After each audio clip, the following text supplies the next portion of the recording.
Hi, my name is Karen and I'm the yoga instructor here at Hilton Head Health. David's in downward facing dog and he's got a very good extension into the pose. The most important thing about downward facing dog is the integrity of this pose is to lengthen the muscles that run up and down the spine.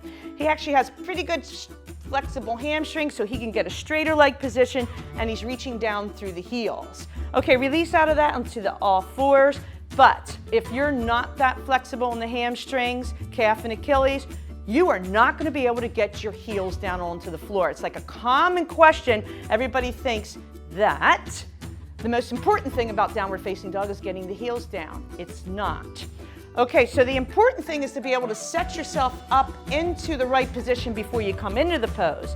Now David is going to do a shape of a pose for a person that's a little bit tighter in the hamstrings, in the back, or the hips, or even the shoulders, right? So this pose, you have to have that equal kind of flexibility and mobility in all these joints.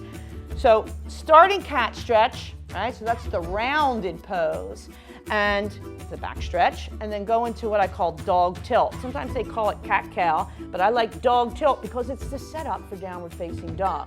So you're going to stay there and you're going to lift up and you're going to keep your knees bent this time. So he's lifting up. So if you're tight in the hamstrings, you're going to stay here with these bent knees and the heels lifted. See that? The heels are lifted.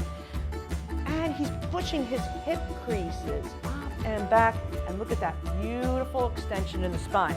Then the last thing, and I do see this all the time, the head is like looking up. Relax your neck. Yeah, let it fall down.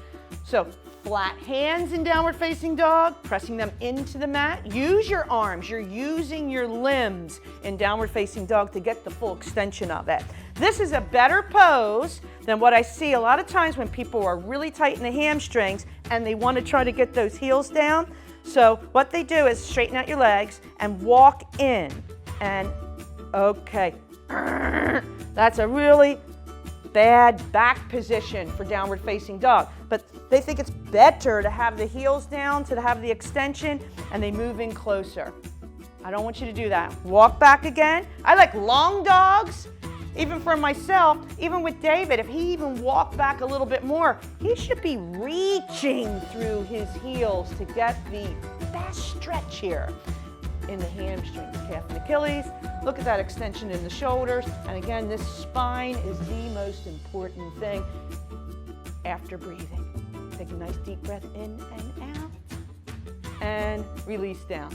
For full length workouts, cooking demonstration, and educational content, check us out on h3ondemand.com and start your free trial today.